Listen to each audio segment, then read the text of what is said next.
Halo pemirsa, jangan lupa subscribe YouTube channel official iNews dan nyalakan loncengnya. Kita lanjutkan kembali berdiskusi bersama dengan Pak Ansyad Bai, Kepala BNPT 2010-2014 dan juga Pak Nasir Abbas. Pak Ansyad? Iya.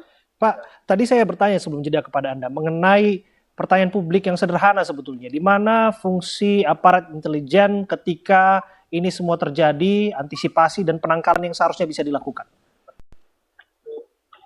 Nah, iya begini, idealnya memang intelijen bisa mendeteksi itu.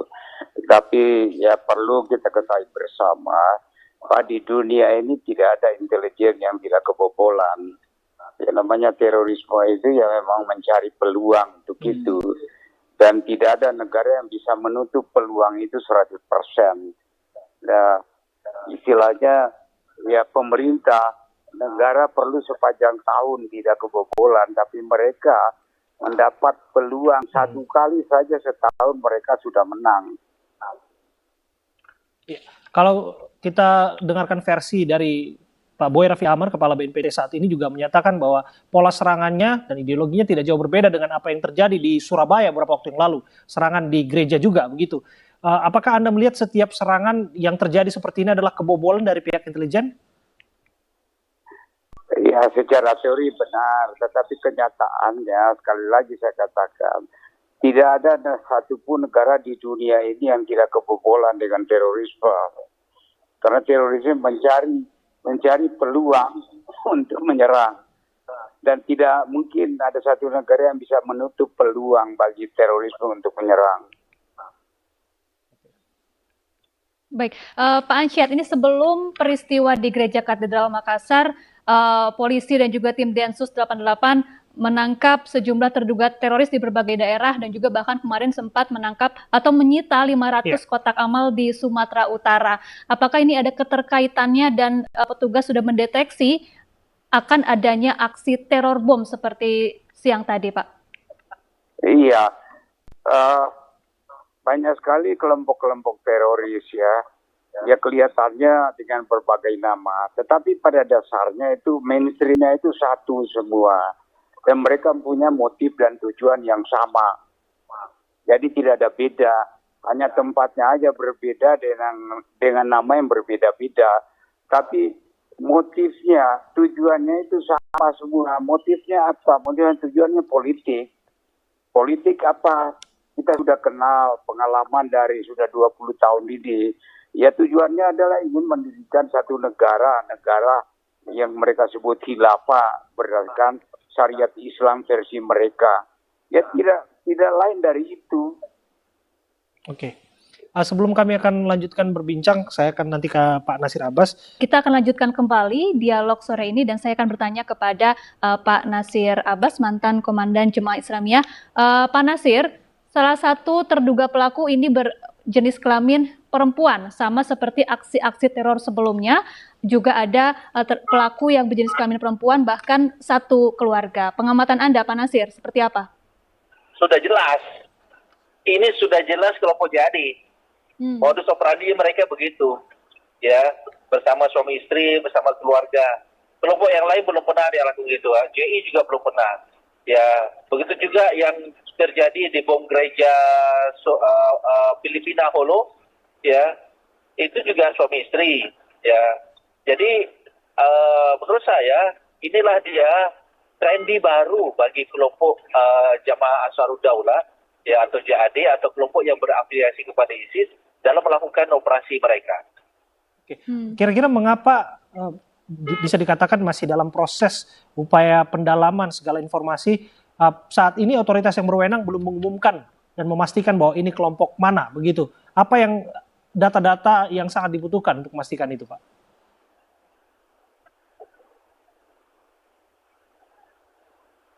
Pak Nasir?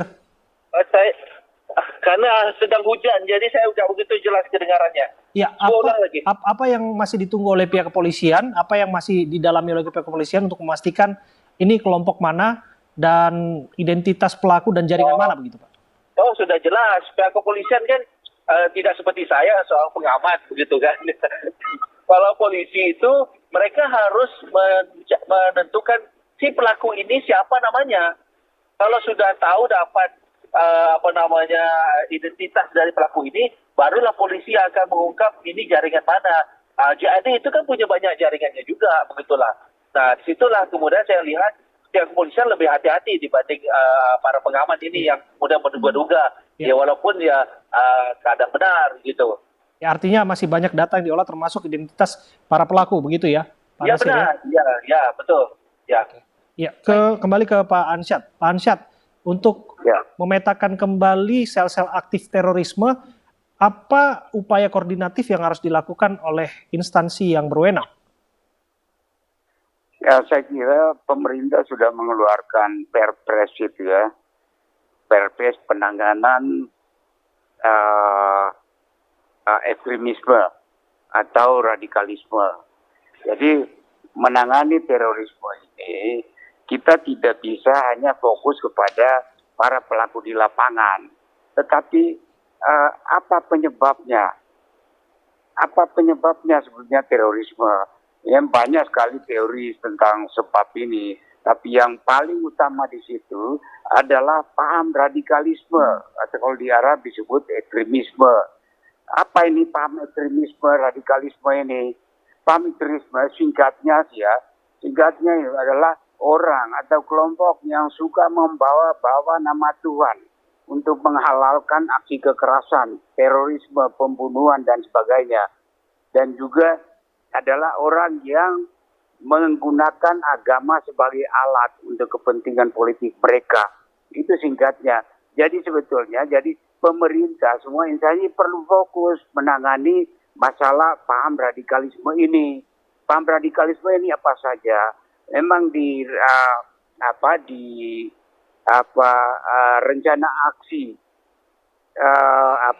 pemerintah untuk menangani ekstremisme ini sudah jelas itu, tetapi sayangnya di situ belum secara tegas dirumuskan. Ya radikalisme itu apa yang mau dihadapi itu. Nah ini yang harus dirumuskan secara jelas dan pemerintah harus tegas melawan paham radikalisme ini. Selama paham radikalisme ini berkembang, selama itu terorisme akan terus. Jadi tidak cukup hanya mengejar-kejar para pelaku di lapangan itu. Para pelaku di lapangan itu sebetulnya secara ideologis mereka itu adalah korban. Korban apa? Korban penyesatan. Penyesatan pemahaman keagamaan yang ekstrim, yang radikal. Nah, penyesatan pemahaman itu apa? Itu secara global sudah dirumuskan oleh para ulama-ulama kredibel di internasional, di Al-Azhar Kairo sana. Itu sudah dijelaskan. Itu secara singkat saya bisa sebutkan di sini. Itu gampang kali. Siapa mereka itu? Nah, itu yang suka menarasikan khilafah. Dia mersiakan paham takfiri, mengkafir-kafirkan orang lain yang tidak sepaham. Mereka yang suka menarasikan untuk berjihad melawan pemerintah, melawan kelompok tertentu yang mereka tidak setuju. Orang yang menganjurkan untuk hijrah untuk pergi cari mati sana di padang pasir. Nah, itu sebagai contohnya. Ini harus dirumuskan secara tegas, pinpoint. Dan instansi pemerintah, para pejabat, ya tidak boleh sungkan. Memang selama ini memang pemerintah kita agak sungkan ya, karena mereka berlindung selalu dalam kemasan kegiatan keagamaan. Padahal ini bukan keagamaan, mereka memanipulasi, mereka mendistorsi pemahaman keagamaan. Nah, dari Kairo saja, konferensi internasional Al-Azhar sudah dirumuskan, bahkan dirumuskan situ negara, tentara, polisi harus tegas memberantas paham-paham ini, karena inilah sumbernya terorisme itu. Jadi tidak cukup hanya berkutat dengan mencari kalau ada bom begini. Ya kalau sudah ada bom begini sudah selesai. Saya yakin sebentar juga itu Polri khususnya Densus pasti sudah bisa mengungkap itu. Tapi kan untuk apa lagi? Bagaimana yang penting, bagaimana supaya ini tidak terjadi lagi. Iya, betul. Yaitu sumbernya itu orang-orang yang suka menarasikan pemahaman radikal atau yang disebut dengan manipulasi distorsi pemahaman keagamaan. Nah, dengan atas nama kegiatan agama, padahal untuk tujuan politik. Ya ini yang harus segera ditindak ini. Oke, singkat kata bahwa program deradikalisasi harus terus berjalan, fungsi koordinasi intelijen dan seluruh aparat harus terus bersatu termasuk masyarakat untuk tetap menjaga toleransi beragama satu sama lain ya. Terima kasih Pak Ansat Mbai, Kepala BNPT 2010-2014 dan juga Pak Nasir Abbas, Nasir Abbas, mantan Komandan Jemaah Islamiyah.